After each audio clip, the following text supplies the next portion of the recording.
Okay, great. So I'm going to call to order the City Council special meeting for Tuesday, May 25th, 2021.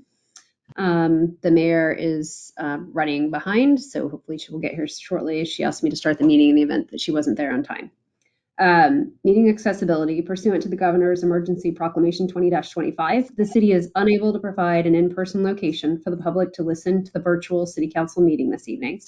Meetings are still accessible to the public, and public comment is able to be submitted. To view live, you can watch on sammamish.us/TV21, the city's YouTube channel, or Comcast channel 21 within the city of Sammamish only. You can watch later on those same assets. Mr. Sugg, or if our city clerk is there, would you call the roll, please? Yes, thank you. Mayor Karen Moran. She is joining us late. Deputy Mayor Christy Malchow. Present. Councilmember Ken Gamblin. Present. Councilmember Tom Odell. Present. Councilmember Chris Ross. Present. Councilmember Pamela Stewart. Here. Councilmember Kent Treen. Present. We do have a quorum. Let's see, Councilmember Odell, would you lead us in the Pledge of Allegiance, please? I shall, thank you. Please join me in the pledge. I pledge allegiance to the flag of the United States of America and to the republic for which it stands, one nation under God, indivisible, liberty and justice for all. Thank you. Thank you, Councilmember Odell. You need a motion for approval of the agenda, please? So moved. Second. Okay, it's been moved and seconded. Any discussion? Okay, seeing none, all those in favor, please say aye. Aye. Aye. Opposed? Okay, the ayes have it. By a vote of 6-0, the agenda is approved. Our singular discussion topic for this evening is the farmers market. Mr. City Manager, do you want to kick us off on that?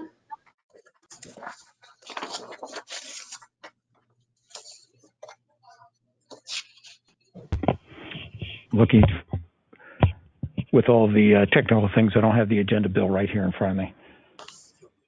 Yeah. Okay, the agenda. Just pulling it up. Mike will read it. He's pulling it up now.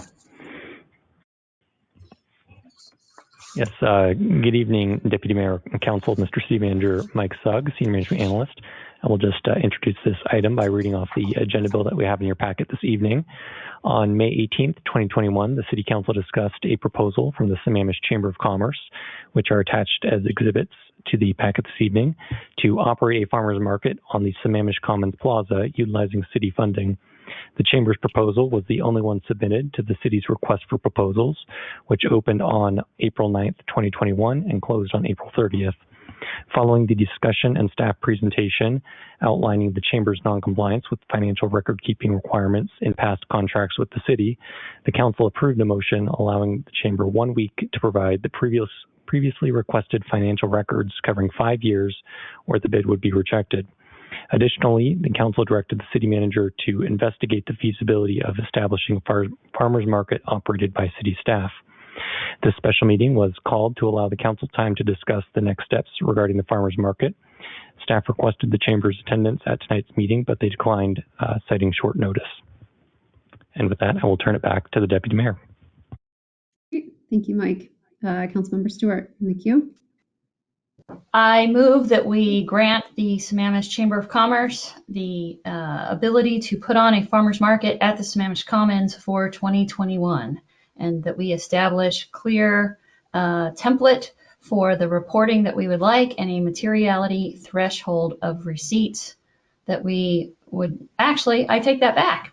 I move that we allow the Chamber to put on the farmers market without the city contributing any cash, as the Sammamish Chamber has offered to do, and thus we would not need to receive any receipts.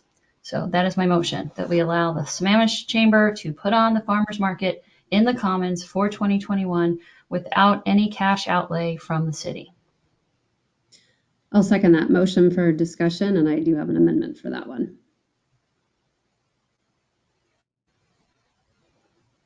You want to speak to your motion, Councilmember Stewart? Yeah, I would like to speak to my motion. Our job as council is to look forward. There have been many discussions. The chamber has created the farmers market. They've put this farmers market on for 13 years. It is clearly something that is loved by the community. I believe this year it is actually needed by our community. Our job is to lead. Our job is to lead our community out of this pandemic. Our job is to provide for our community a place for them to come together safely. We now know that COVID has much more difficulty spreading outside. So a farmer's market is an excellent opportunity for people to come and get fresh produce and buy from local merchants. Our local merchants and our local farmers need the business, and this is an excellent opportunity.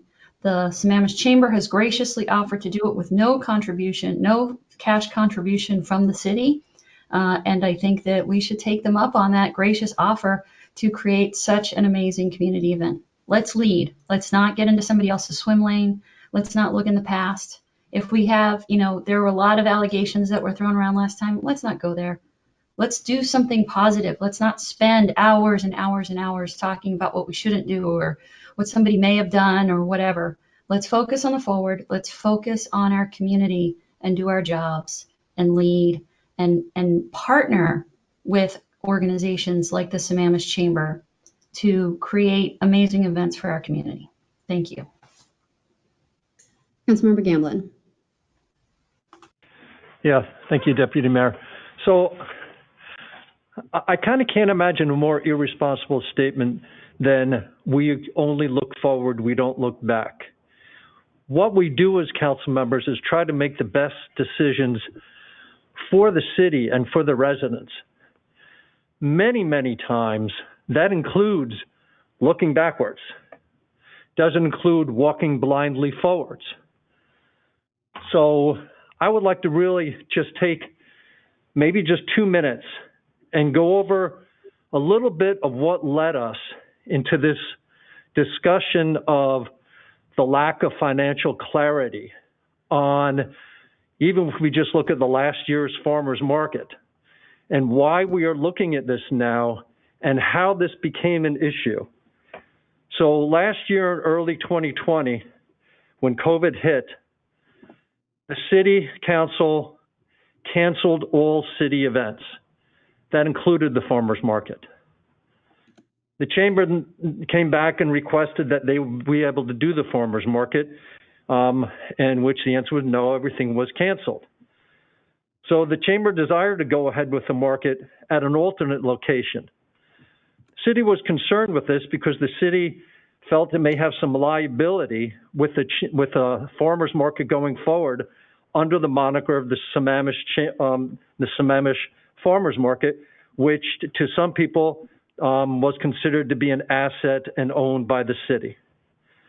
So based on this, the city had requested that the chamber, if they were going to do the market somewhere else, they not do it under the moniker of the Sammamish Chamber of Commerce. Now, there was some back and forth emails on who actually owns the chamber. They came out inconclusive. So the chamber feels that they own the chamber, the city felt that they owned the chamber, and there were input in both directions. So what happened from there is, based on that back and forth, the city and council members were forced to take a very deep dive and very specific look at the actual agreement that was signed every year by the chamber, so that they could do the farmers market for the city. And by the way, that's what the agreement says. So based on this close examination of the contract, we also realized we were looking at the financials. And as we looked at the financials, we realized there were some pretty glaring discrepancies between what the chamber was giving the city and what was appearing in their other paperwork and their other financials, their tax returns, et cetera. Point of order. Based on Point of these order. discrepancies, Say your point. My point is that the Sammamish Chamber of Commerce financials are not at issue here. The farmers market possibly, but the Chamber of Commerce is a separate entity, and their financials are not what we are discussing. Point of order, Madam Mayor. I'm Financials are stating very my much point, in and order. the chair has not ruled on my Councilmember point Odell. yet. Hold on. Councilmember Stewart, please finish your point. So my point is there is a motion on the floor about the farmers market. The Chamber of Commerce's financial statements are not the point. They are not part of that. That is completely out of scope for this. If you want to discuss farmers market finances, well, you're free to do so, but the chamber is a separate entity. Councilmember Stewart, I would argue that the chamber's records are entwined with the farmers market. So I'm not sure how we can separate it, but Councilmember Gamblin, if you'll try and steer your comments specific to the farmers market, that might avoid this gray area. I'd like to make another point of order that Councilmember Gamblin stated that the city might own the chamber, and I think that is completely out of order. I don't know where that's coming from. I think he meant the farmers market. I meant the farmers market. Thank you for that kind correction, though, Councilmember Stewart. Continuing on, and I will make a statement here that in the Chamber of Commerce's tax records, farmers market is mentioned multiple times. There are multiple entries as per the farmers market, so those two are actually intertwined. But for the cause of this discussion, we can just look at the information from the farmers market that they gave the city, which is basically a one-page list. And even looking at that, there are major inconsistencies onto what we would expect to see. So based on seeing these inconsistencies, the council requested that the chamber reply and give us more detail so that we could confirm the veracity and the accuracy of these financials. The chamber has so far refused. That was last year. So this year, we started up with this again. And again, they were asked to please produce the detail necessary for the farmers market financials. So the city and the council had the ability to analyze what was happening and determine whether we were comfortable with the quality and the content of this reporting. Again, the chamber has refused, basically saying we have no right to this information. And this is despite the contract saying that we have a total right to see any and all information regarding the farmers market. So based on this non-compliance, in the last meeting, the council decided that unless we can see the financials that we need to make any type of rational decision, as we would expect with any contractor, this is not Chamber of Commerce specific. Anyone who signs a contract with the city, there are clauses that they need to fulfill. And if they just steadfastly refuse to supply anything, we have no choice. So, state your point. My point is, I thought we had a time limit. Are you timing him or not? Well, I was timed last time. Councilmember Odell was timing me last time. Weren't you, Councilmember Odell? Yeah, you had a timer last time. Anyway. I'm not aware of how long he's been talking, so I didn't see any timer last time. Anyway, continuing on, Deputy Mayor, am I okay? Deputy Mayor, can I finish up? Yes, continue, please. Thank you so much. So again, based on our inability to analyze and look at what's happening with the books, except for the limited information that the chamber has chosen to supply to us, I feel we don't really have a path forward. It would be very easy for the chamber to supply this information. By the way, the information they refuse to supply is readily available publicly. I went and I found that. I didn't realize that to begin with. So we actually managed to pull some documentation on their federal returns, and that's where I saw that it didn't match. So I'm not even asking them to produce that, but we would like to talk to them and say, what are the discrepancies that we're seeing? Can we please just simply have an explanation on these discrepancies? Show up, talk to us, explain what's happening, and then we can talk about renewing the farmers market. I'm not opposed to renewing the farmers market tonight. If we can just get some level of cooperation, I think the farmers market's necessary. I think it's a great idea. I agree with Councilmember Stewart. It's needed by our community, but we can't be held hostage to saying, if a contractor refuses to provide us with needed information, then we can be kind of bullied and pushed into renewing that contract. That doesn't work, and I don't feel that's our job as council members. Thank you for your time if I went long. Okay, thank you, Councilmember Gamblin. There isn't anyone else in the queue, so I will go. I admit I feel a bit at odds here. One part of me really wants the chamber to comply with the terms of our past contracts, while the other part just wants to have the market our residents desire. At this juncture, I can see the chamber is not going to attempt to reconcile what we see as clear discrepancies between revenue sources and expenditures that they have assigned exclusively to the market. In fact, it appears they've made it look like a revenue neutral event, possibly to garner the $10,000 annually from the city. The reality, based on their IRS filings, show healthy profits from what they have filed as a fundraiser with the IRS. Nobody hosts a fundraiser that loses money or is revenue neutral. Inherently, that is a self-defeating event, and that's what they've essentially reported to the city. The fact is, the chamber is making money at this fundraiser, and that's fine. I don't take issue with that, but the city doesn't need to supplement an already successful market. Over the course of the years, that's like $100,000 or so that we've given. They file our money with the IRS, not as the contract stage, which is to, quote, manage and operate the Sammamish Farmers Market, but they file it as sponsorship money with the IRS. I don't understand their accounting practices, but the question for 2021's market is, do we care? I care about the past, and I frankly feel like we were deceived, but I also appreciate that the residents benefit and get a derived benefit from having the market at the plaza. So I think that it's unfortunate the chamber has waged what appears to be an unfortunate battle against us on social media using what feels like very misleading information. And information is all we ever sought, and accountability for taxpayer money.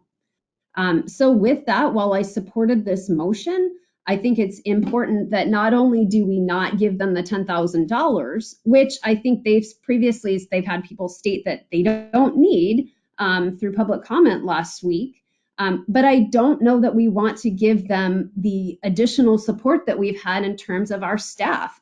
We got an email today from our city manager that simply stated that there isn't bandwidth. Staff doesn't have bandwidth. So I don't think that they ought to be out on the plaza setting up and tearing down and taking trash out and whatever else that they do for the market.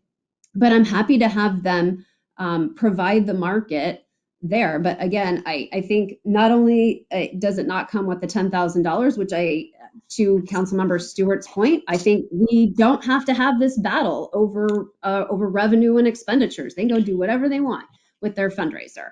But I don't think that we should be pouring our staff time into it either, because as we've heard from our city manager previously, both verbally and then again today over email, the staff is maxed out. So I think we withhold the staff assistance towards the market as well. But this gives our residents what they want, which is the farmers market.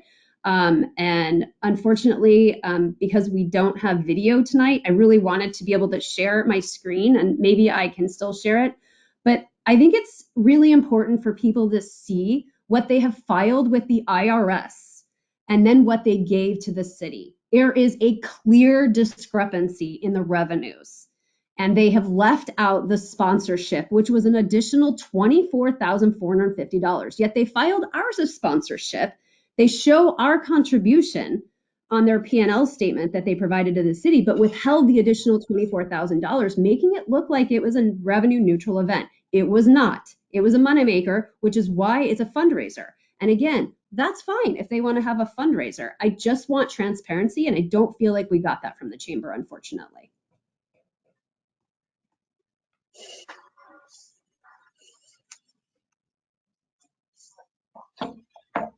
I don't see anybody else. Oh, Councilmember Stewart, you're in the queue again.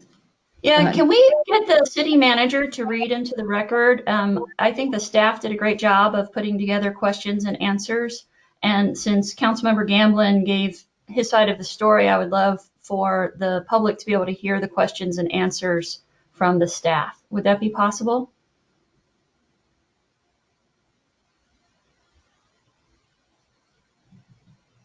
Direction from the chair. I'm happy to do it if you don't have it in front of you, Dave.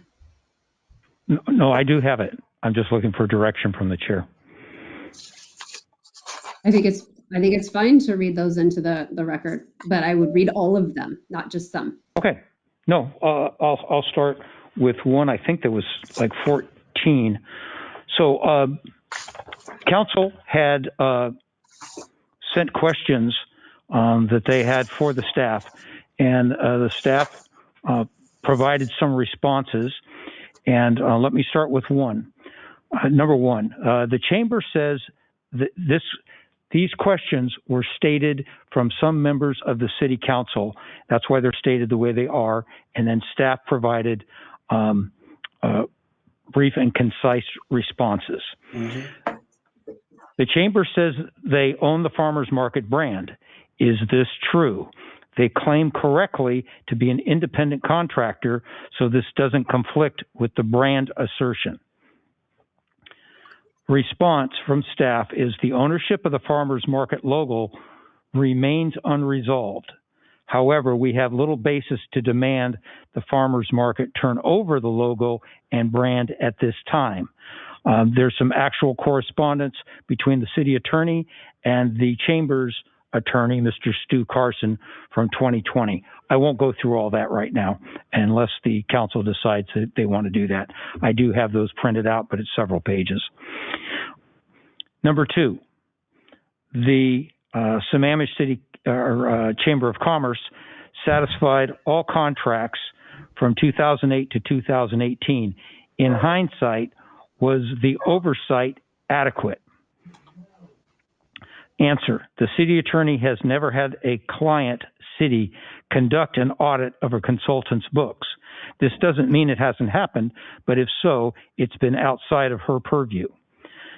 The chamber provided a service by organizing 20 farmers markets for the community each year.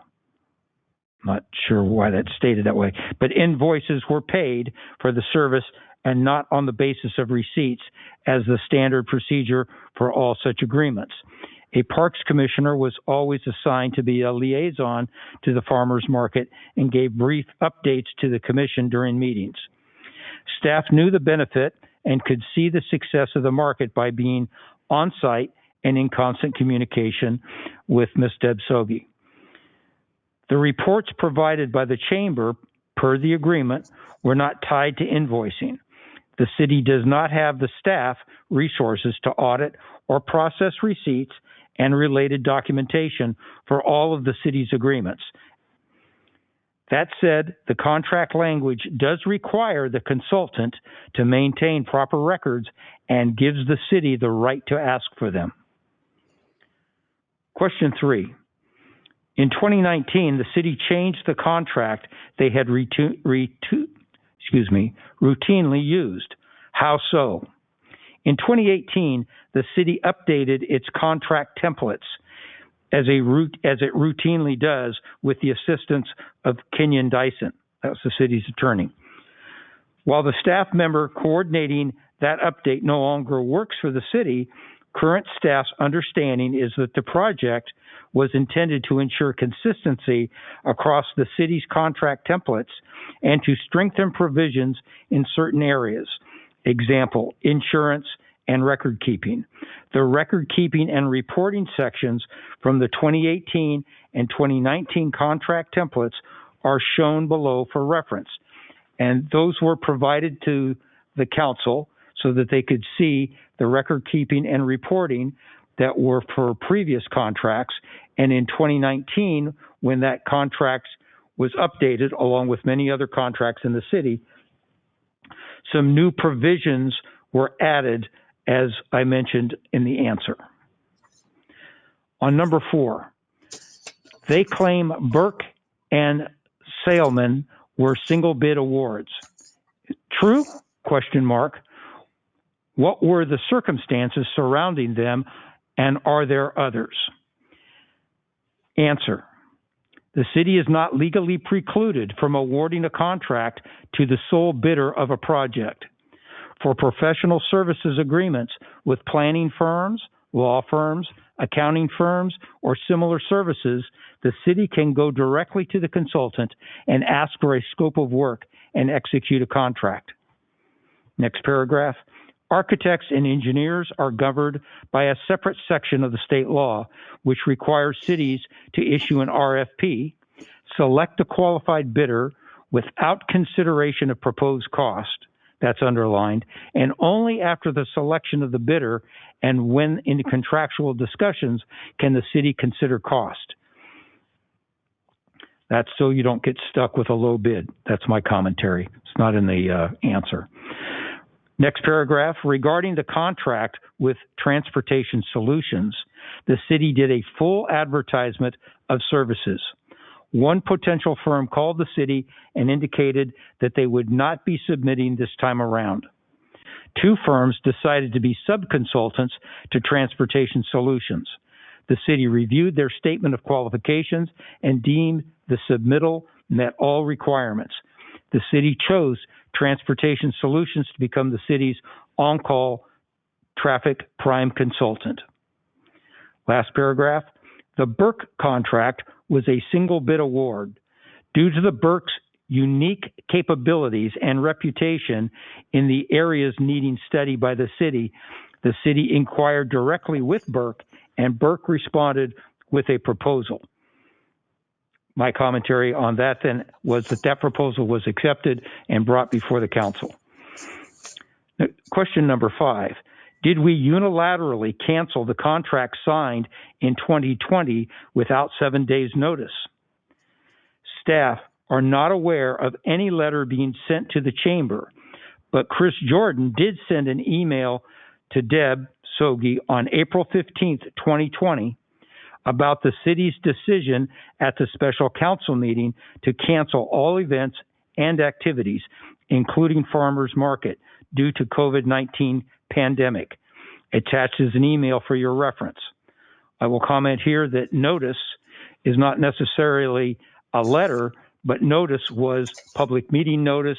We had the council meeting, so there was quite adequate notice given. But on top of that, staff did send an email. Question 6, they claim the city contributes $10,000 or more to at least 6 other organizations. Who are those organizations and what was the general agreement with them? Answer, the city funds 15 human services organizations for $10,000 or above. A list was attached, as well as the following organizations. Friends of the Issaquah Salmon Hatchery, $20,000. Friends of Lake Sammamish, $10,000. Sammamish Symphony, $15,000. Master Chorus Eastside, $1,000. Sammamish Heritage Society, $5,000. What's not in the answer, and I will note, because I inquired about this and staff checked today, all of these are 501c3s. That is, nonprofit corporations. Question 7, did we gift them the space for the Sammamish Nights event, in parens as a community event, end parens question mark? Answer, no, there was no gift of public funds. The city didn't charge the chamber to put on Sammamish Nights and partnered with them, with the city offering Sammamish Days and the chamber offering Sammamish Nights. The Sammamish Nights event was open to the public, but people would have to pay a fee to attend. The last year they did that event was in 2018, and we transitioned to Sammamish POP, that is Party on the Plateau, in 2019, where the chamber only handled the beer and wine garden. Question 8. Do we routinely allow the use of the commons for free to organizations putting on events that are open to the public, i.e. Glass House Dance, and parens, or do we charge them? Answer, the city doesn't charge for any events or activities on the plaza, which includes Glass House Dance, the YMCA Extravaganza, the library Kids First Performances, the Chamber Sammamish Nights, the Vedic Cultural Center, Namaste India, and many more. The department developed a special use permit in 2019 to allow for easy process and procedure. We don't charge on special use permits and only charge fees related to facilities that have set fees in our fee schedule. Example, shelters, lodge, pavilion, and athletic fields. And those, council, are in your approved schedule of fees. Question 9, is the city's annual remittance of funds to the farmers market a gift of public funds? The city attorney does not believe the city payments constitute a gift. Very broadly, parens, because there are legal tests within legal tests in nearly every legal concept or standard, end of parens. A gift occurs only when public funds are spent for private gain with donative intent and without any benefit to the public. The city attorney does not agree that this test is met with respect to the market, that is the farmers market. In holding the farmers market, the chamber was not as the functional equivalent of the city, but the chamber provided the public a service not offered by the city. Next paragraph in that answer, if you want to see the AGO's, that is the Attorney General opinion, or Attorney General Office's opinion on a similar matter, please visit the link below. As Lisa has stated before, the AGO's are guidance and helpful in understanding an issue, although they are not enforceable or binding. And there is then a link to a website that goes into the AGO's opinion on a matter that they opined on. Question 10. Did we gift the use of the commons to groups like STCA for their private event in 2019 or charge them for the space? Staff took the email representation provided by the chamber, a nonprofit organization applying for the permit, on its face value. The chamber did not share the details until just prior to the event. Please see the included email attachment. And it was provided. I viewed it myself, and there was no indication it was nothing other than another event for a barbecue, a dinner, that intimated that it was open to the public. The next paragraph in the answer, the event was expected to be similar to Sammamish Nights, which is stated in the reference email attached. Staff didn't find out until a few weeks prior to the event that the STCA group was sponsoring the event and that it was by invite only. Last sentence in the answer, only events that allow public access are permitted moving forward under the current special event permit process. That is, my comments here is that event permit asks if it's a public or private event, and we only allow public events, or those open to the public. Question 11, who owns the tents? Answer, there is no evidence that the property belongs to the city. The city granted an initial seed money to the chamber in 2007-2008 for the purchase of materials and equipment. We did an analysis, my commentary, separate from the answer. If you recall, my office and the city attorney's office did a review of all the documentation. There was seed money. There were no receipts for materials, supplies, or anything in those documents that we could find. And I think that the chamber's response, to the best of my recollection, was recounting that same seed money for materials and supplies, and stated, in effect, that it had been over 10 years, and those originally purchased tents, awnings, supplies had debilitated to the point of being trashed, had been replaced, and they owned them. Question 12, is it permissible to engage an organization like the Chamber to use city resources for their fundraising activities? Our answer was there's not enough information available to answer this question. I think that my commentary here is that you need to feed in more information to build the scenario to be able to answer the question, because there are so many possible variations of what that could actually be. Question 13, how many hours do you and staff and legal have spent on this issue in the past month and since you began as the interim city manager? Answer here is there was no tracking of staff time that has occurred for these or any other analysis to answer the city council's inquiry on that matter. And guessing would just be guessing. 14, what would it take to run the farmers market in-house? Response, primarily from me with help from staff, is given the workload on the current staff for planning these upcoming events, such as the concerts in the park, kids' first performances, plays in the park, and the fact that it takes significant logistical coordination to assemble the participants and the elements required to organize and run a farmers market, no analysis has yet begun. Staff has discussed that we could tackle this question after the summer events end and develop a mid-biennial budget decision package. And I think that was the end of the questions. Since there was some additional information, I just passed it off to the council in email. I printed it, but I did not bring it with me.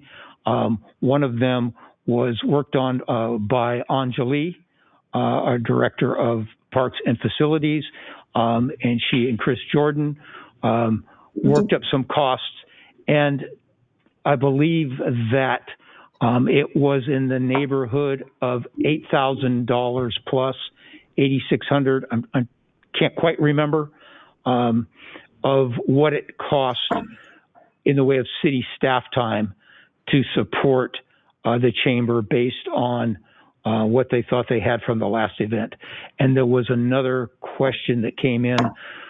I think it was from Council Member Odell, and I didn't have that answer right in front of me either. Does somebody have that pulled up in the way of an email? Pardon me? Oh, okay. Mike is looking for it, and I'd like to provide that. And I only got that out a few minutes before this meeting. There was just many, many moving parts to getting all this running this evening. Mr. City Manager, I want to thank you. I know that was a lot to read, and I want to thank you for reading that. And I just want to clarify again that $8,000 is what we spend on 2 staff. Point of order. Please. Your point. Yeah, who has the floor right now? This should be either the... Councilman Stewart had asked the city manager. Hold on. Councilman Stewart had asked the city manager to read off the thing. That was it. So we have concluded right. there. And we're just looking for that last email so I could be complete in my answer. Dave, it was 8,500. Okay, thank you, Council Member Odell. And I think you had another part to the question. I'm sorry, I'm just kind of blanking because too TMI, too much information. On the other part of it, I think it was just inadequate time to prepare a solid answer to your question, but we needed more time for the analysis. What, could you help me with that?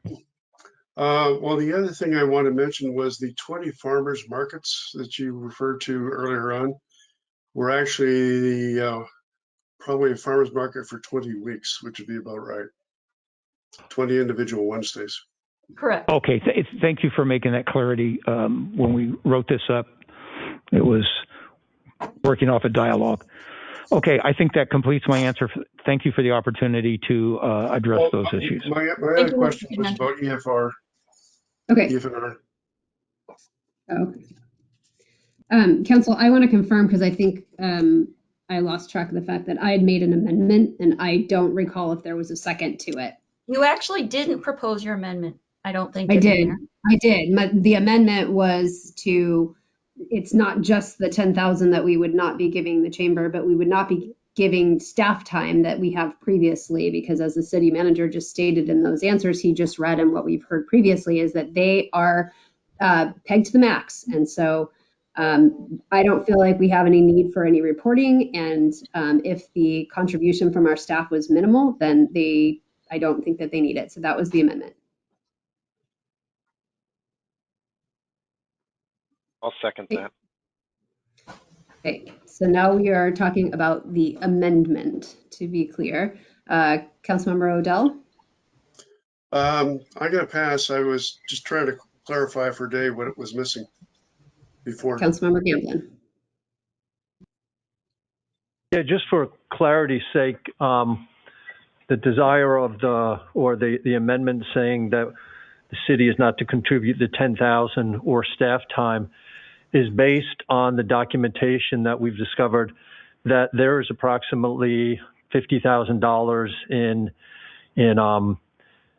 net profit that is happening. So we're not asking anyone to work for free. There's quite a bit of money being made on the farmers market without the city paying an initial $10,000 as an initial payment to run it, or contributing about another $8,500. The amendment does not address the $10,000. That's part of the main motion. That is accurate.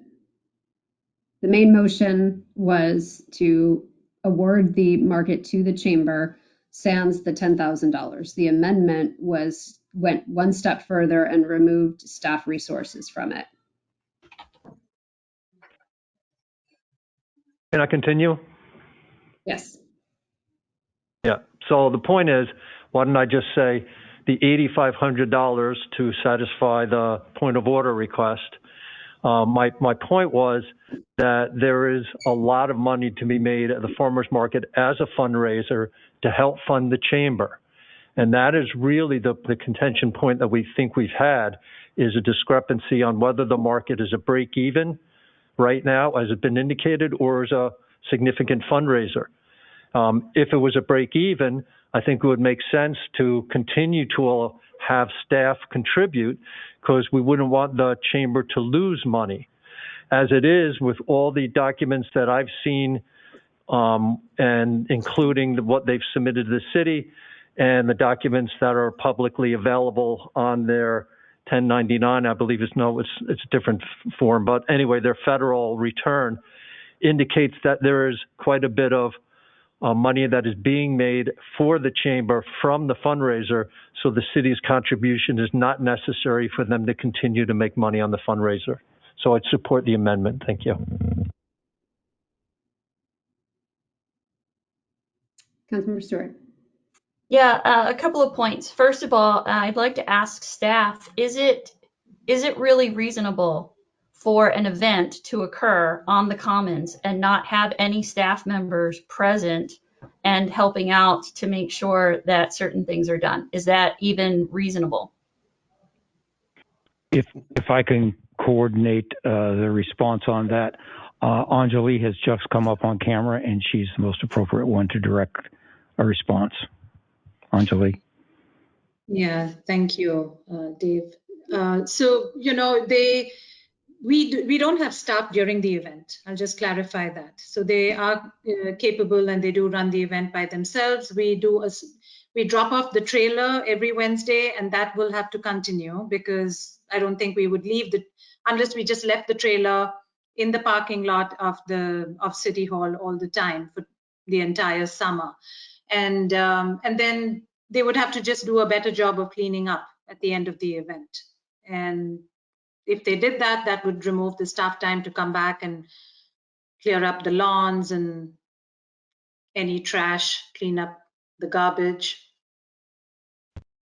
Okay, thank you. And then I just want to make a couple of statements. One is that I don't support this amendment because I don't think it's reasonable that the city would contribute effectively nothing to one of the biggest, most attended, most popular events in the city. I think it's a minimal thing for us to have a couple of staff people helping to make sure things are set up, and if there are any challenges with, anything going on, I just don't think that that's that big of a deal. I think it's petty for us to go there, and I think that Councilmember Gamblin is making statements about finances that we cannot substantiate and prove.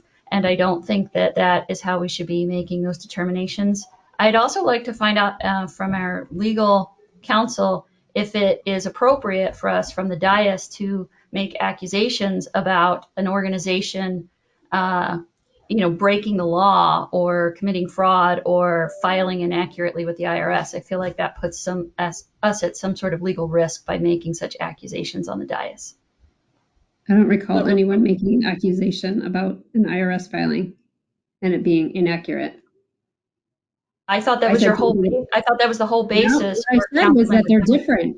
We just wanted to be able to ask questions about why what they filed with the IRS is different than what they filed with us on their P&L statement. I think those are fair questions to ask. So I'm sorry, can I get a response from legal counsel? Would that be okay? I think that the deputy mayor answered the question correctly. There's what I've heard tonight is that there's discrepancies from what they gave us and what they gave the IRS. I don't see anything out of line about making those kinds of observations. Okay. And just to clarify, the chamber is also a not-for-profit. So in reading through the other organizations that we provide monies to, it was stated that all of those are nonprofits. The Chamber of Commerce is also a nonprofit. Just to clarify. Thanks. Councilmember Ross.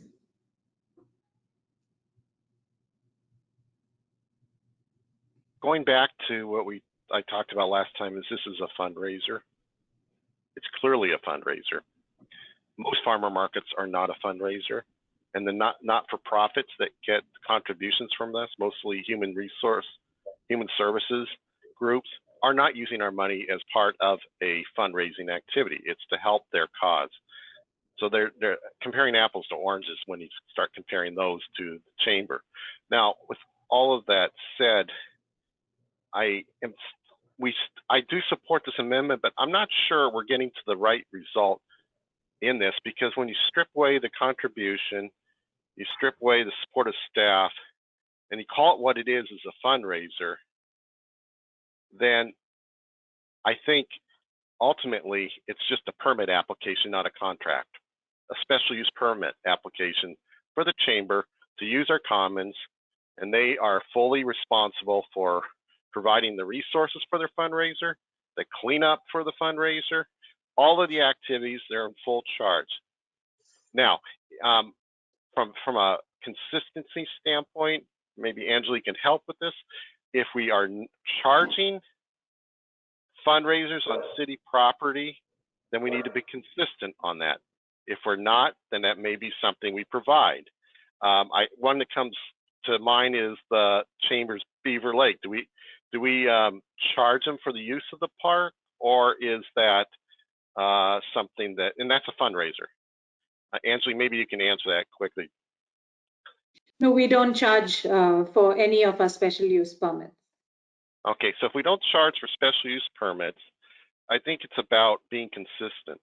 And so I don't think it's a matter of not charging them $10,000, not charging for labor. We're not going to provide that. If they're using our facility, our commons as a fundraiser site, and consistent with other fundraisers that we support, that's the city's contribution, they will be responsible for a special use permit. Now, I just, it's hard, looking back, and we're told to ignore looking back, and it's really disappointing that the lack of transparency from the chamber over time has just been abhorrent. And the amount of revenue, looking at their 990 statements, they separately classified the farmers market as a fundraiser event. And as Deputy Mayor Malchow points out, huge disconnects in numbers. Maybe they're explainable. We don't know. But it does represent very large sums.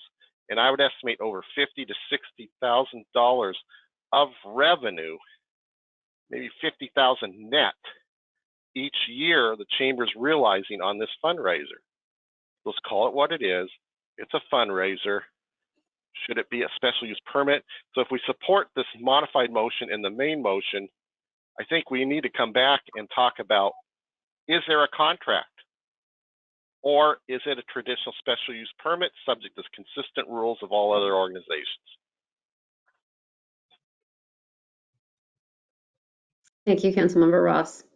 I do want to clarify, since I made that amendment, that I would be okay with staff bringing the trailer. I don't think we want the trailer sitting in our parking lot, especially on a week-to-week basis. Hopefully more people will be coming up and utilizing the commons area, the skate park, and I don't want the trailer just sitting there. It's kind of, it would take up a parking space if otherwise. So I just wanted to clarify that. And then it looks like our mayor has joined us finally. I don't know if she's at City Hall or if she's home, but if we can just note in the minutes that at the very least she has arrived at 8:29 p.m. and she is in the queue next. And I'm going to let her go ahead and take over unless she doesn't want to take over the meeting. Nope, no, you're okay. You guys called the meeting. I'll let you run the meeting. That's all good. I'm good with that. But I do want to comment. I'm really sad to see what's happening from the standpoint that, I have my degrees in accounting, and I can look at those numbers. I looked at them a year ago. They haven't changed. I'm sad to see what happened that was put out by the chamber today, or yesterday, whenever it was, because it showed that, they don't want to work at trying to mend fences. And the whole thing is, to me, just a really sad situation. And the only ones that are really going to suffer here would be the residents of the city. I am not an auditor. I don't think anybody here is an auditor. I don't believe the chamber's got an auditor.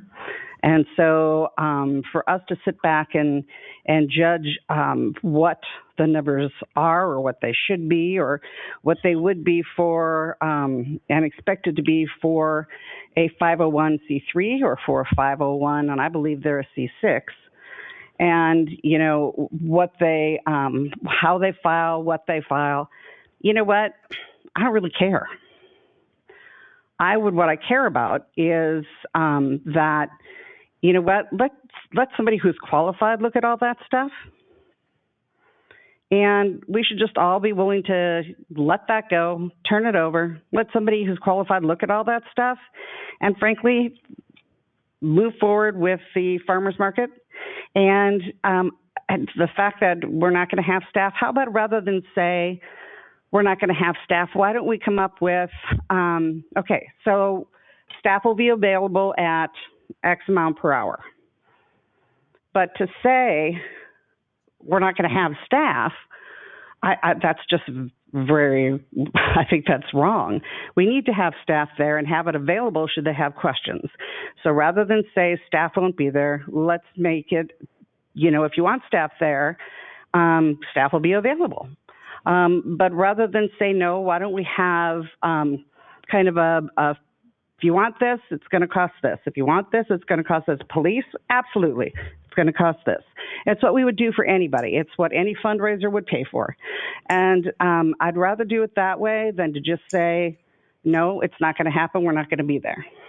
I think that would be what I would prefer, and I would rather we not talk about the past numbers anymore. I think I would rather just from both sides say, let's turn that away to somebody else, because you know what? I'm tired of somebody saying it's political. It's not political. And none of us we can say we can audit the books. I think we should all be willing to say we'll have somebody else look at that and take it to a third party, get it out of our hands, get it away from everybody, and let a third party, look at it and be done with it. I would rather just not have the politics involved and move forward and let them have their fundraiser. But that being said, then it would be the same thing that it would be for any fundraiser. You have to pay for what it's going to cost. And, different things are going to cost different levels. If it's going to take an officer to, run a stoplight or run traffic, or, you need staff's help with something, that's going to cost. But there's certainly the money there to work that. Anyway, that's my 2 cents worth. Thank you. Our city manager has popped in here, so Councilmember Stewart, if you don't mind, I need to go ahead and let our city manager speak. Thank you, Deputy Mayor. To follow on with what the mayor was talking about, I'd like to offer just a couple thoughts from my experience of dealing with some small nonprofits that are along this line, and to dealing with 10 years in the city of Orange, which generated hundreds of thousands of dollars and several 100,000 visitors over the Labor Day weekend, called the City Street Fair. The city reenacted this back in 70 or 71 and seeded it with money for about 5 years. And after that, it became quite successful, and the city stopped and took a sharp look at how much they were contributing in their cost for providing police officers, fire for standby for emergency, medical service, community services, and public works, because there was a lot of effort that had to go into that, such that when I left, the bill to the street fair, which was a nonprofit corporation, was over $110,000 for that 3-day weekend. So what I suggest that the council think about is, because it is become a very successful event, and the public benefit is that the public has a place to gather, a place to come from, the place to buy their vegetables. When you're after the COVID issues, they'll have some music. Is that you want to embrace opportunities for your nonprofits to be successful. But I think it's matured enough to be able to charge so that you're not contributing taxpayer dollars. Taxpayers can come, they pay to be in the booth, they pay to buy services, fruits, vegetables, and relieve the city budget of what those costs are. You know approximately what they are. There's probably some police services that aren't wrapped into that. On the fire side, it would appear, I haven't done a deep dive into here whether there was overtime paid for firefighters to be here on a standby basis, but otherwise they would just be here on duty and respond from here to other emergencies. So there wouldn't necessarily be a charge for that, because we're already paying for that. But I think at this point in time, it's something the council should consider, is not contributing to the chamber, as they said they don't need the money, but actually charging for the event, and on an hourly basis, be able to recover that money. And then they can have a successful event, and the city is not focused on monitoring it unless there's some other issue that comes up, not related to what we've talked here this evening. But I just wanted to offer that. That is very common for these types of events, where a nonprofit is generating a lot of money for their organization, and fundraisers are fine. The other service organizations, the Rotaries, the Kiwanis, everybody does that sort of thing because they are public service oriented. So thank you for the opportunity to offer a little bit of insight to help you formulate your policy decision. Thank you, Mr. City Manager. Based on that Councilmember comment, Stewart, Councilmember Stewart, you do not have the floor. I'm sorry. Hang on. Yes, I just want to make sure that anyone that hasn't spoken yet goes before we get around 2, and if that's okay. So does anyone that has not already spoken on round 1 want to speak? Okay, Councilmember Odell. Thank you. I agree with what Mayor Moran said at the outset of her time, that this is really a sad situation. I've enjoyed the farmers market for the entire time it's been running. I've had a lot of people contact me about their desire to see it continue, and I can understand that. I am a little irritated that the Chamber of Commerce has put together a vast pressure campaign to strong arm us into approving it. And frankly, I told Dawn when she called me that I thought that might backfire on them. But really, the citizens are the one that will lose. Yes, they had a farmer's market last year, which was outside of the city at the Red Barn. I have no idea how successful that was, but simply the fact they want to be back in their normal territory tells me that this is a better location for them.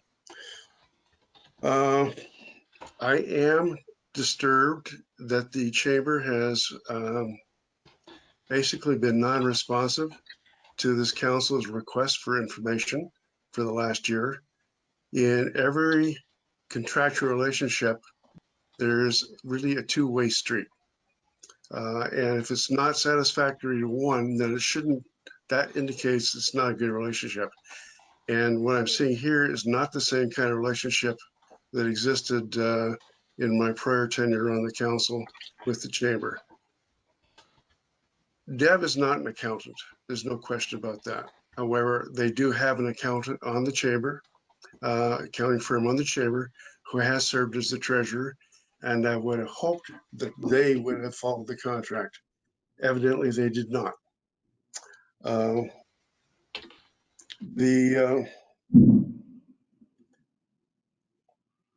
I will be voting on these amendments accordingly, but my feeling is if we do this, it's for 1 year only.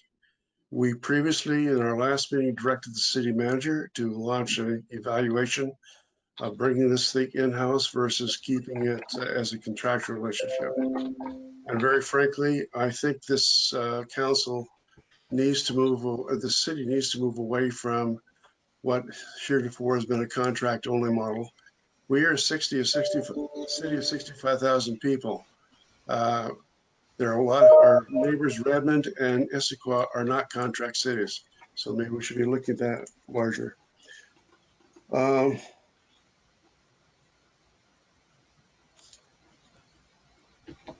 We should possibly also consider charging for the use of the commons in addition. If I or any other organization wanted to use a Lodge Beaver Lake, we'd probably have to pay for it. Now, maybe 503C is exempt from that. I cannot recall what our fee structure says for city facilities, but I would think that would be a legitimate cost as well. Having said this, I'm going to stop and let the next person have the floor. Thank you. Okay. I don't see anybody else, so Councilmember Stewart. Yeah, I'm in next. Oh, sorry, I don't Deputy see Mayor. you. I don't see you in there. Oh, I just need to scroll down. My bad. Sorry. Councilmember Train. No problem. As far as the amendment goes, so I'll speak to the amendment first, and then, well, I'll speak to the amendment. If there is nothing in the amendment to audit the chamber and hold them accountable, then I'm not in support of it. From what I know from business practices, and the chamber represents businesses, so what I know about business practices and business modeling and planning, and I believe that they did this because they're a business organization, is they would have modeled out the farmers market and they would have modeled out that they would find that they would be turning a profit in somewhere between 5 to 7 years. The market's been going for 13 years, according to the documents that we've been provided. That means that for the last 6 to 7 years, okay, we'll give them 5. For the last 5 years, they've been turning a profit, and I'll even subtract out this COVID year, that they even ran this last year at a loss. But they've been running the market because they're business people. They've been running the market at a profit. And so what the city manager talked about is a good move on our part. And so if any amendment doesn't have something to the effects of what the city manager has suggested or what the mayor has suggested about an audit, I'm not in support of it. Thank you. Thank you. Councilmember Ross.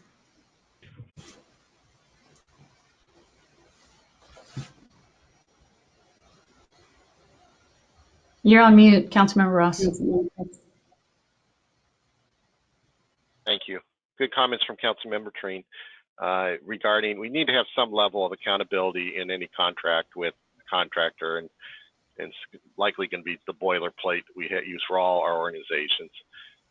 Stepping away from that, the motion on the floor is to the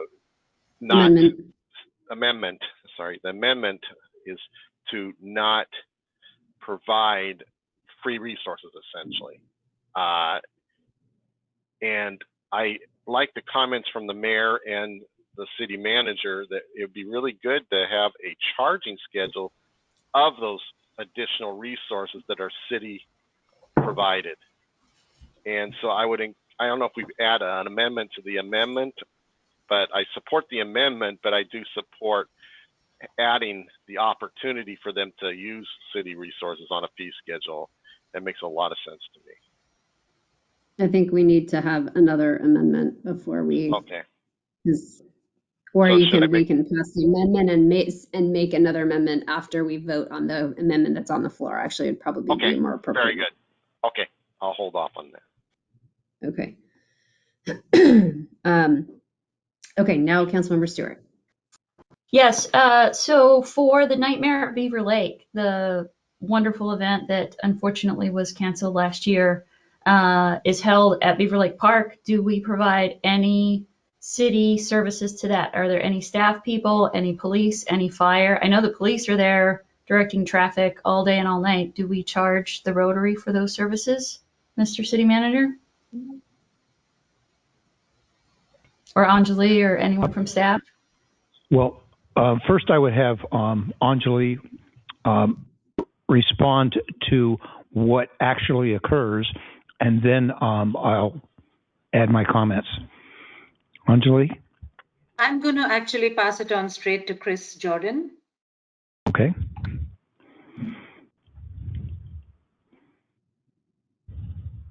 Okay.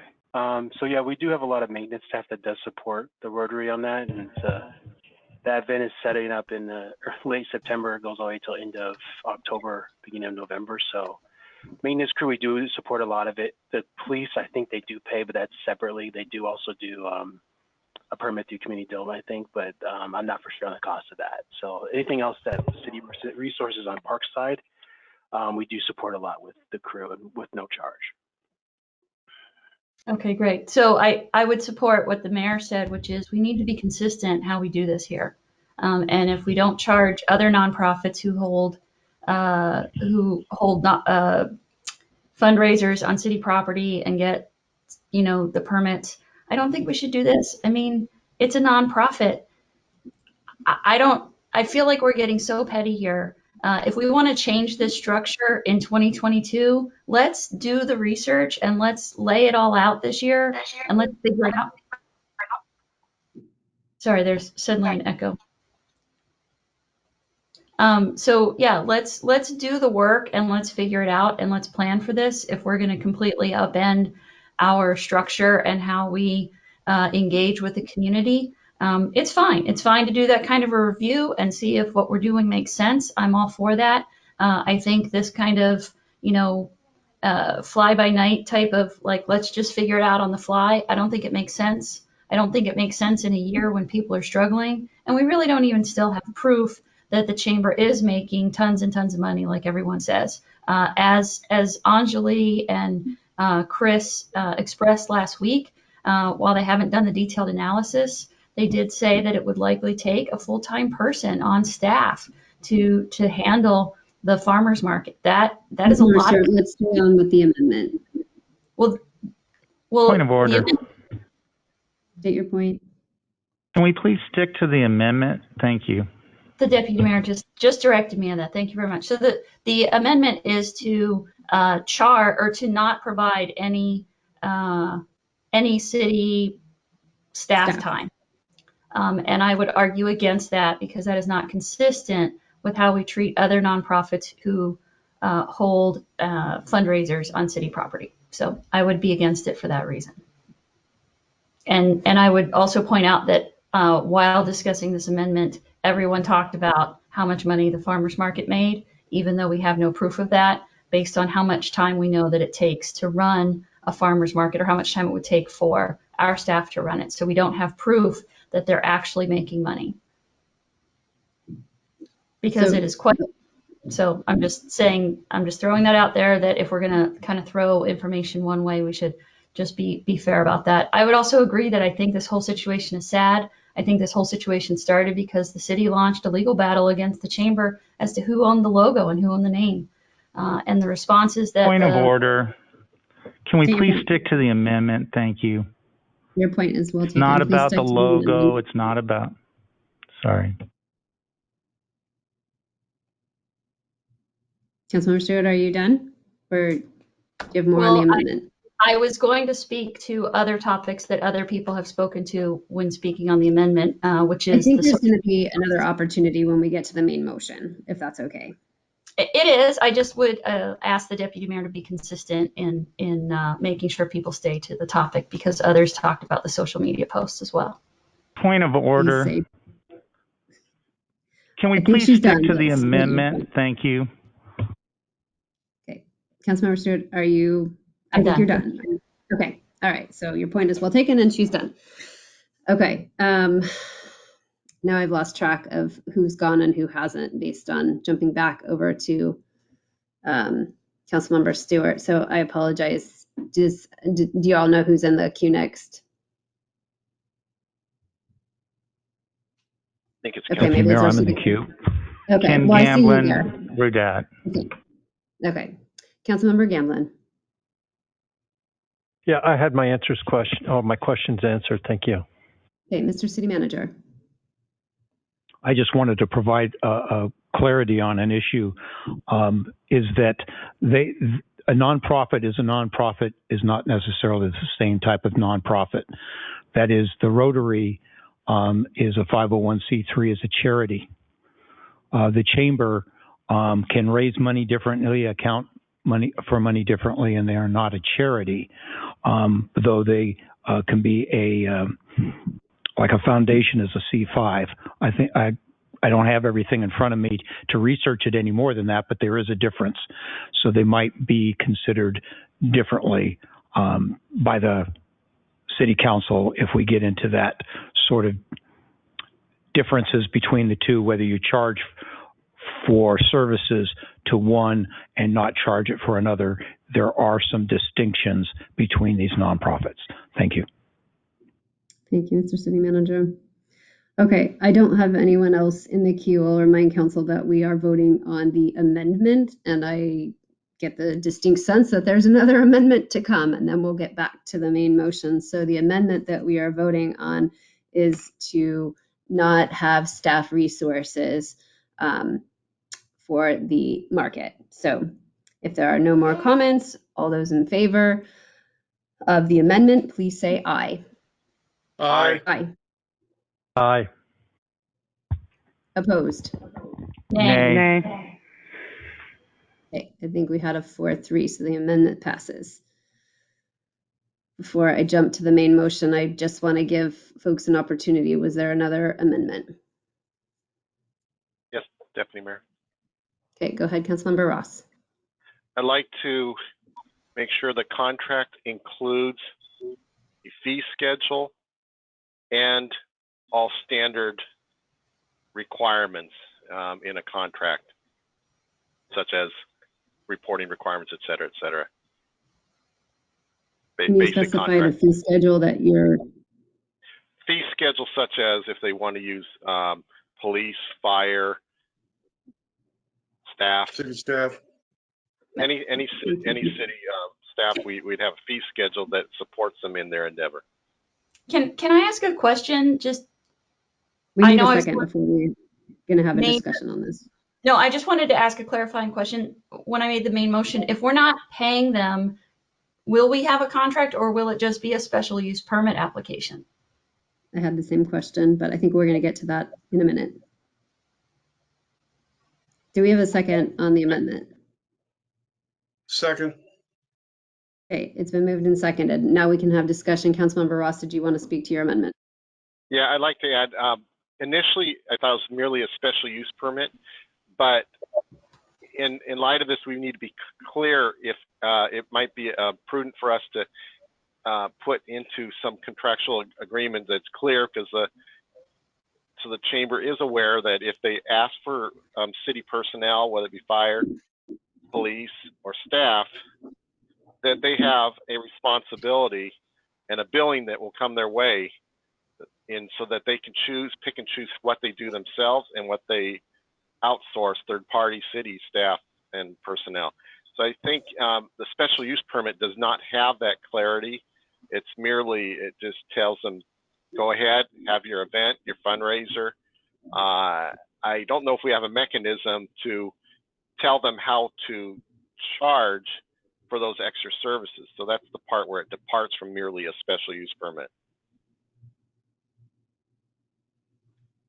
Okay, in the queue I have Councilmember Treen.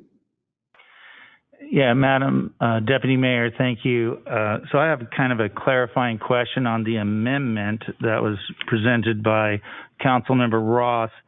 A standard, he mentioned in the motion, or in the amendment, that it would be a standard which would include a C schedule. Would that also include an O schedule as well?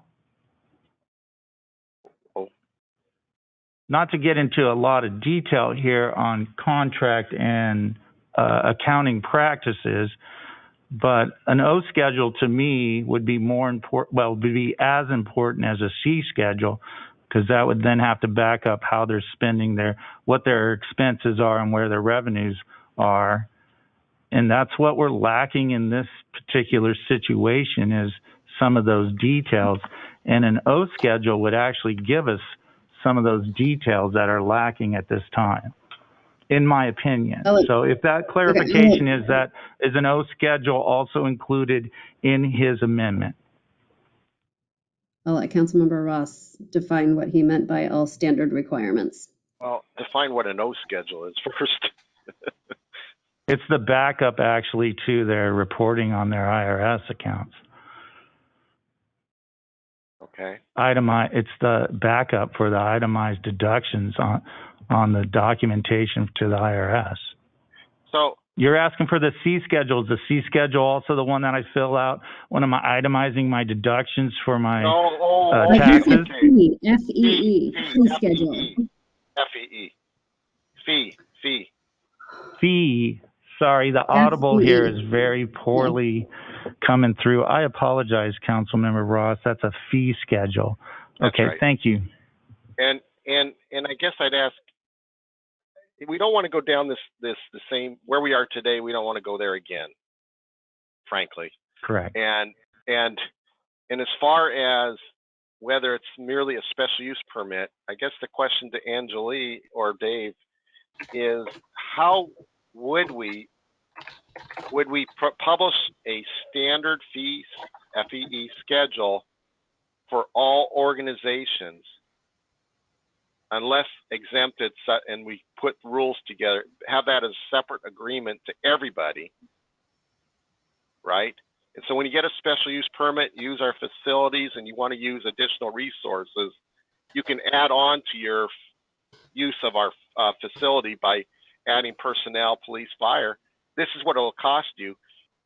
Is it make more sense? Maybe Lisa weigh in. It's a legal question. Does it make more sense to have a standard fee schedule for all of our entities and prescribe if there's a exemption? Maybe it's a 501c3 has a different set of rules. I don't know. Should we establish that independent and not bake it specific to the chamber, but maintain it for the whole city so that we can have that standardized for everybody, and that becomes a part of any special use permit, so then we can really simplify and we get out of all the detailed record keeping. They do their fundraiser with a special use permit, but part of their permit is notifying them of the fee schedule.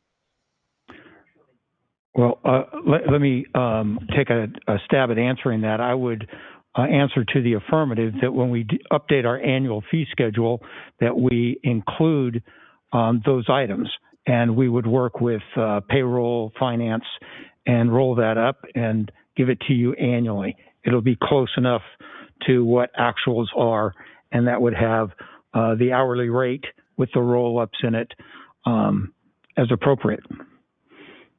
And we can do the same for the cost of the extra fire if it was included, and or the police if that were included, and figure out how to facilitate that.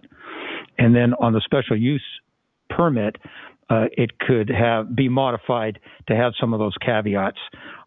We'd have to come up with what some of those are, but it certainly can be done. Okay. So I think I'm in the queue next. I want to ask the city manager, or maybe Anjali if she knows. We're using the term fee schedule. And I think we've discerned we don't have a fee schedule currently for the use of our staff, with what I suspect might be the exception of police and fire. Do we already have an established hourly rate for the use of our police and fire departments? I would ask Aaron if he could speak to that issue. I'm not sure, but we could run something very quickly off of our payroll so that it is consistent and accurate for reimbursement purposes. Aaron, do you have any commentary on that? Or did I not? We don't have actual established separate police and fire hourly rates, because both of those are contracted. So it's through the contract, the overall operations. So what is stated usually when we charge for services would be the actual cost.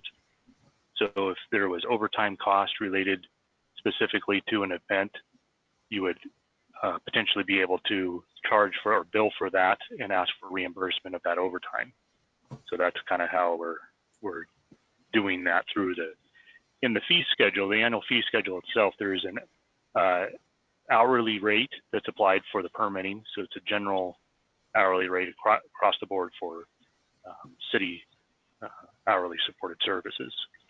Okay, that's helpful, because I think my concern, and I am actually supportive of charging for the use of the city resources, because the event, as the city manager earlier described, has become a successful event for the chamber, and that's great because it benefits our residents.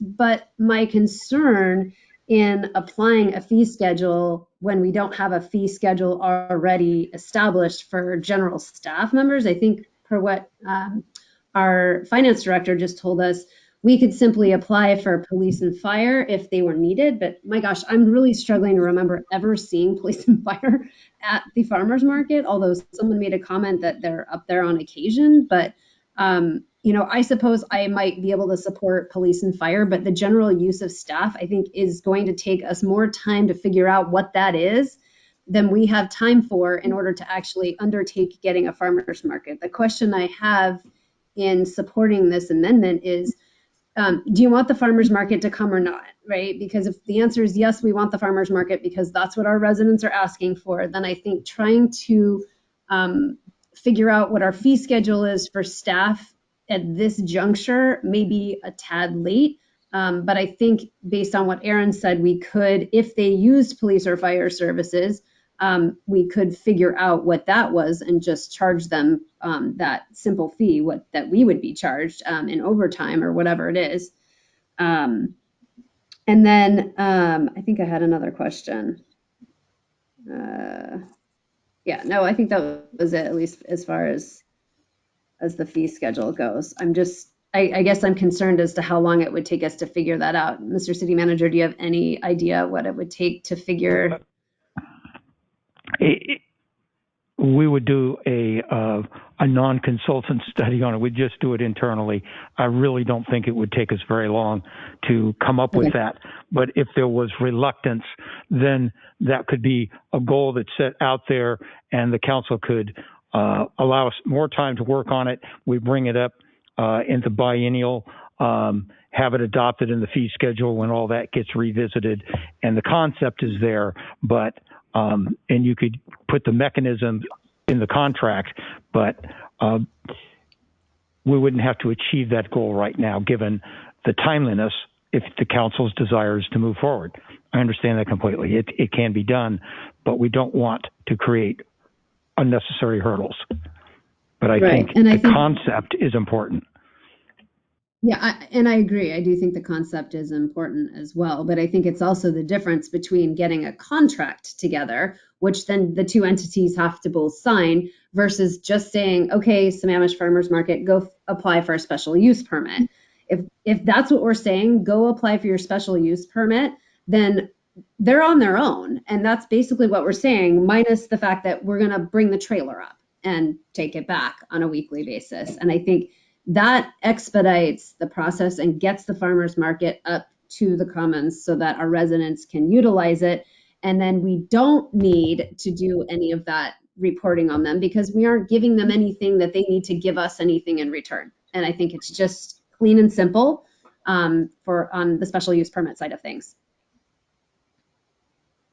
So I have Councilmember Gamblin, I believe. No, I'm next. Oh, sorry, Councilmember Stewart. I'm sorry.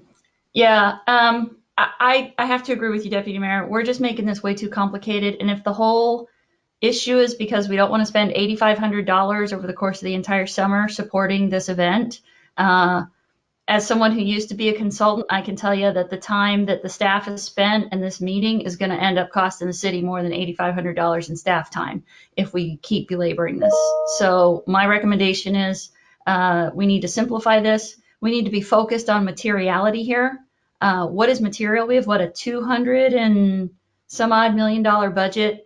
We're talking about $18,500 that we're contributing to an event that runs for 20 weeks in the summer.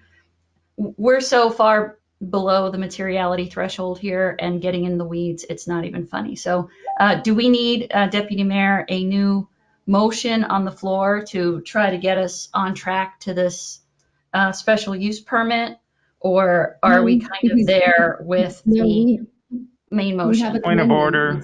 We have an amendment that has been made and it's been seconded, and we are deliberating that amendment right now until it's voted on. That's what we're working on. Okay, so once we vote on that, I guess I'm just asking for a clarifying question, Councilmember Treen. We would need a new motion then, because it is. Point of order. No, state your point.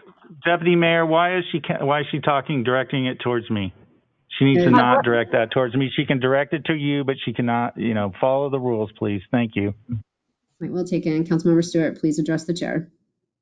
Madam Chair, I'm trying to get clarity. If the main motion requires any sort of amendment, I didn't state in the main motion that it needed to be a contract. I just said that we would allow the chamber to host the farmers market in the commons. So I think it could be that, but I would like clarity so that we know when we're voting on things. Yes, I would concur that it would be a special use permit given the amendments that are currently being made. But let's get through this amendment first, and then we'll contend with that when we're deliberating the main motion as amended, if that's okay. Great. Could you repeat what the current amendment is? Yes, it is to have a fee schedule and all standard requirements. If Okay. Councilmember, yes. Speaking to that, I think we're creating things on the fly again. We don't have this for any other organization. We don't have this for any other event. If we want to look at this and give staff time to really assess this and figure out what the right thing is for the city, I say we direct the city manager to add that to their work plan, and we do this with proper planning. But we do not figure this out on the fly. This is just a little bit crazy right now. We're way out of our swim lane here. Thanks. Councilmember Gamblin. Yeah, thank you, Deputy Mayor. So I think your point is very well taken. What are we trying to accomplish here? The amendment is for creating a fee schedule so that we can make sure that the city is not spending money in support of basically giving a contribution to a fundraiser, because there's enough money in there for the fundraiser. Despite the statements, we can't substantiate that. We actually can. And the reason we can't substantiate is we can't get the records. But be that as it may, if we're trying to provide a benefit for the residents of something they like to do, which is a farmer's market, the only reason we're meeting here tonight as a council is because we want to give a farmer's market to our residents. If we didn't want to give them a farmer's market, we already passed. Is Councilmember Gamblin actually speaking to the amendment of a fee schedule here? I'm actively speaking to the amendment. Yes, thank you for your concern, though. So, Deputy Mayor, I'm sorry. Go ahead, Councilmember Gamblin. Just try and stick to the amendment. Thank you. The reason we're here speaking to the amendment about charging a fee and setting a fee schedule, the reason we're here is because we want to give our residents a nice farmer's market. Normally, I would agree that with the record of financial questions we have, that we tighten things up very tightly with this exact type of amendment to make sure the city is not contributing where we don't want to be. Given the fact that we've had a rough year, given the fact that we know our residents like a farmer's market, given the fact that time frame is short to set this up and get this going, and that we're all meeting here because we desperately want to get our residents a farmer's market that's for them to enjoy. I wouldn't support the motion just simply because the time it would take coming back after a week, coming back after another week would not seem to make sense. If their staff is critically necessary, then we can help. I think we can let staff know and the city manager know to minimize staff input in this situation and let the chamber run their own fundraiser would be smart. But I understand what Councilmember Ross was trying to accomplish is to tighten things up because we've been unable to get the information we need. So now we're kind of scared about what might happen. But I think in the idea of moving the farmers market forward, making it happen and giving our residents what they need, I think our deputy mayor's point is well taken on that. So that's my thoughts on the amendment. Councilmember Ross. Who seconded the motion? I think it was Councilmember. Oh, I don't know. I don't know who seconded. I think it was me. Okay. Thank you. The reason I made the motion is I was listening to the city manager and the mayor that for fundraisers, this is standard practice. And the other comment is that they may need some city support. And this is a mechanism to enable to them within best practices of a fundraiser for an organization working with a city. With that said, we all are here to try to move forward with something that works for everybody. And I'm willing to withdraw my amendment to the amendment if, Tom, you are as well.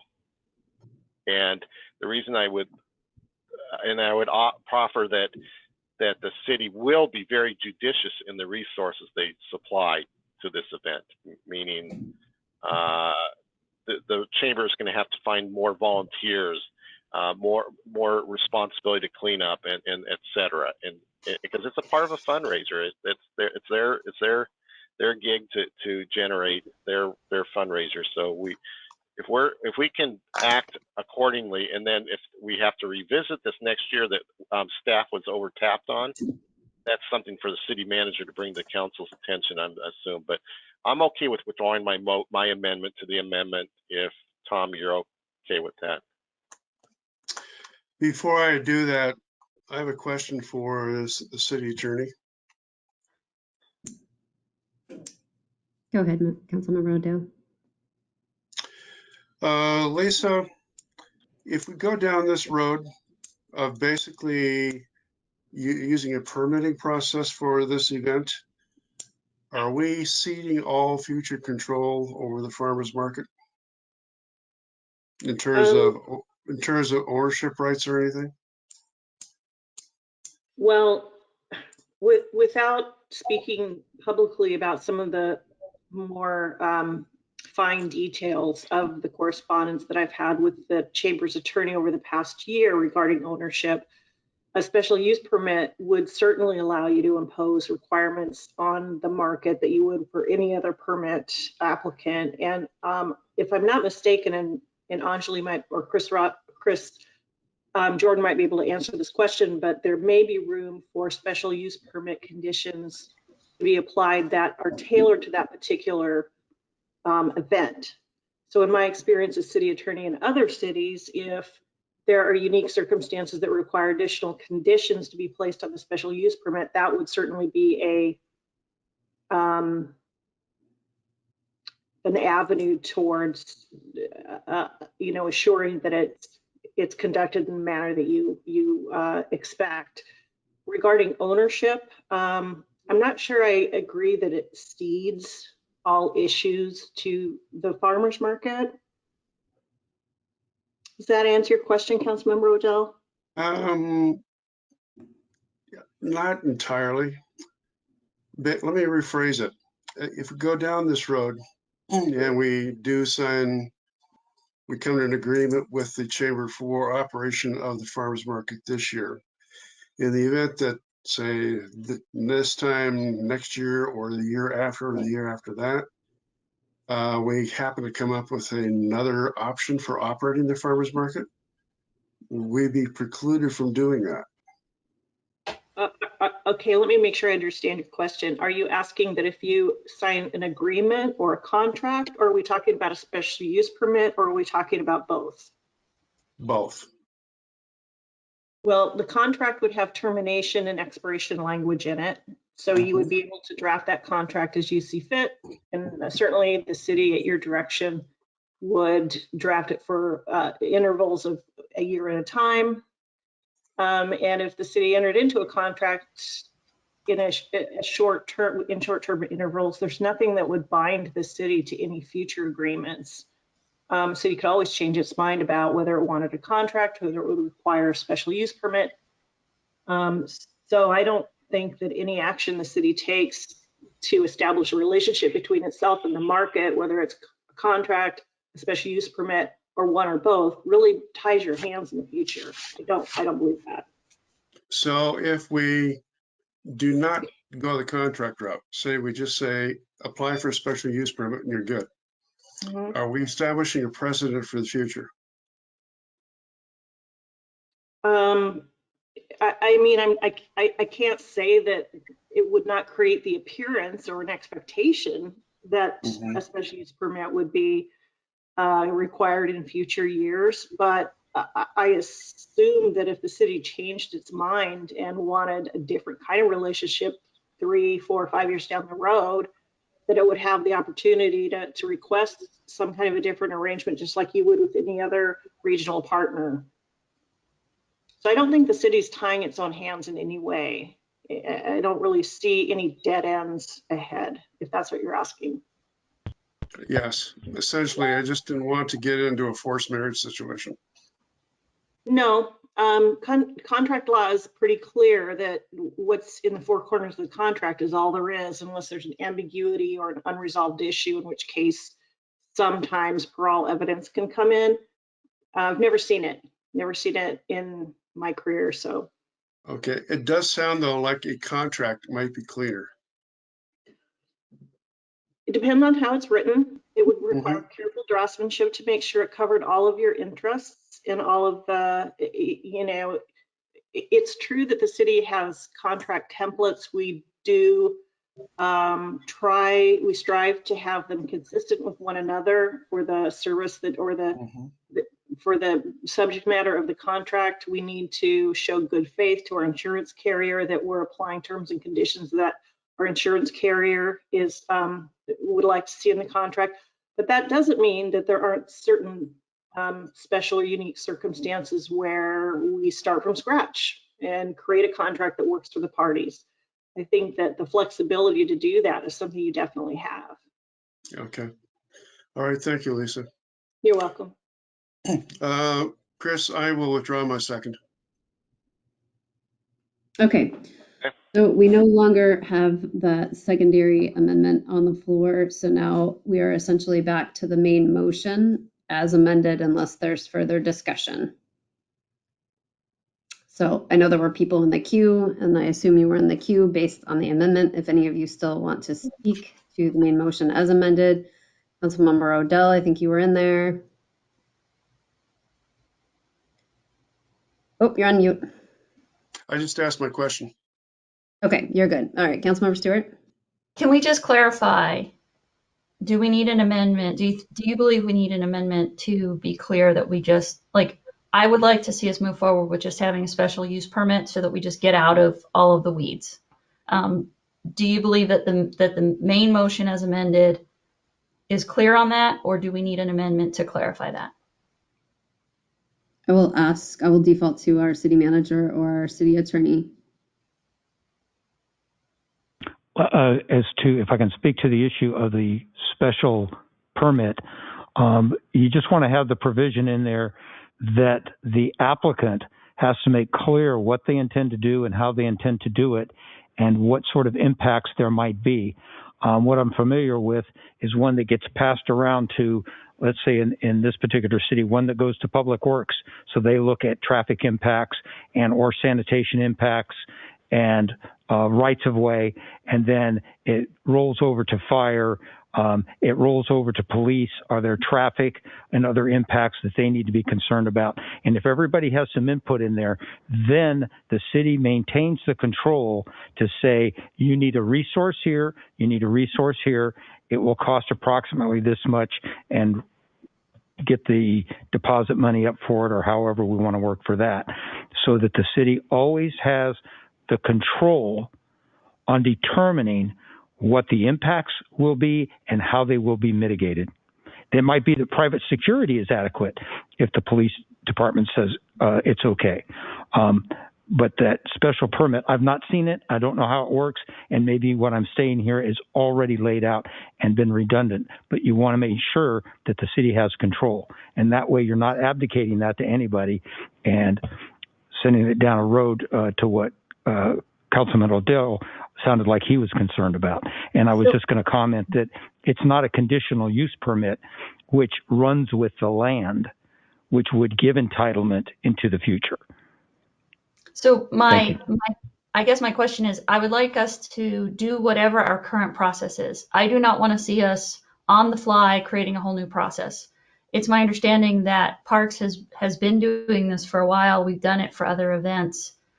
Are you suggesting, Mr. City Manager, that we're going to develop a brand new process for this particular permit right now? Or we're going to say we want to use the special use permit, we want to use the existing process as it is today, and if we need to make any changes to that going forward, great, go do that. But let's just get to it, because we really want there to be a farmer's market, and it's supposed to start next week, and we haven't gotten through this. So can we just use the current processes, or do we need new ones? Then I just said, if it was already done, then maybe I'm being redundant. But I'm telling you, we want to have that to control so that you don't have any problems going forward. It's not that complex a problem to remedy, but let's have Anjali or Chris Jordan speak to it. If you already have the other departments participate, that's great. Then that would satisfy me at this particular time, and we can review it going forward down the road. Anjali or Mr. Chris, City can you help me Manager. with that? Yes. So we have a special use permit, and we would start with that, and that would very quickly result in Chris putting together what is called a facility use agreement. And that has all the language, like the question was asked about the glass house, and that's exactly how it's done. They come in, they ask for a special use permit, then we put together a facility use agreement, and in that we cover all the information about insurance requirements and any other details that we want to include. So we do have a system in place to do that. Terrific, then. I'd be satisfied for right now. Thank you. Councilmember Stewart, do you feel like you have your question answered adequately? I feel like the answer to your question is yes, it would fall under a special use permit. With the existing processes as they're in place today. Yeah. I don't hear anyone suggesting another process other than the existing one.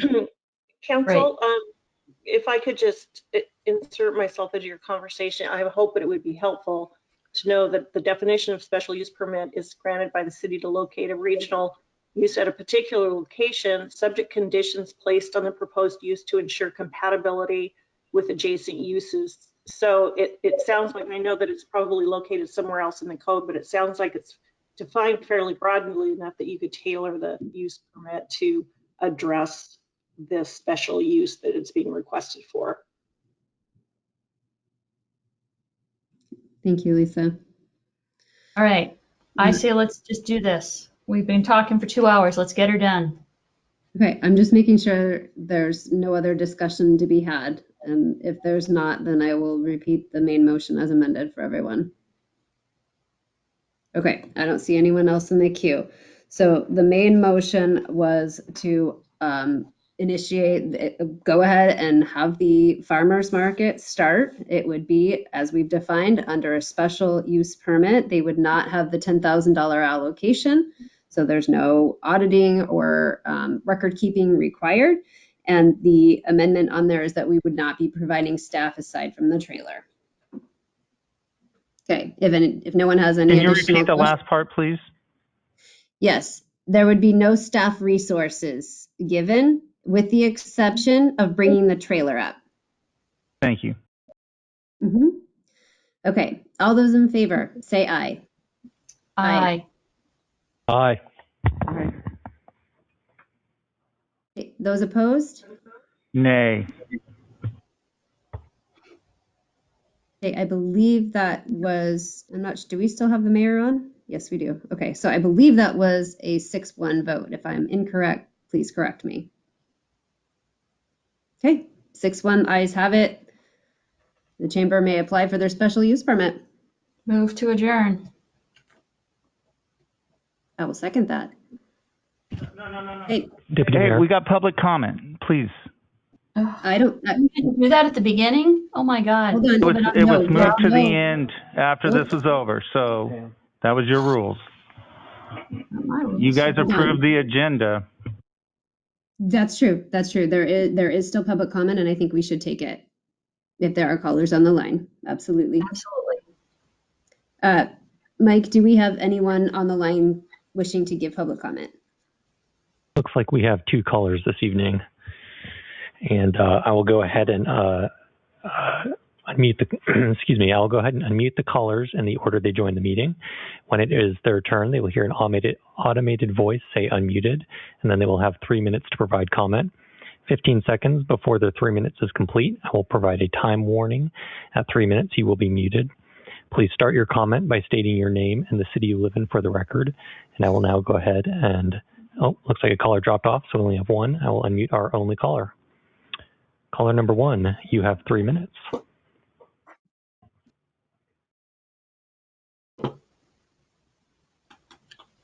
Missing in action. Hello, caller, can you hear us?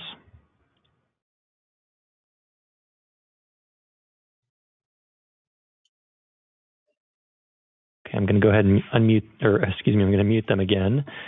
And it does not look like they were ready to provide comment, so that is all we have for this evening. Okay, thank you, Mike. Okay, now we'll entertain that motion. Second. Okay, it's been moved and seconded. Any further discussion? All those in favor say aye. Aye. Opposed? Okay, by a vote of 7-0, we are adjourned. Thank you, council, and thank you, staff. Thank you for pulling this together last minute. Appreciate it.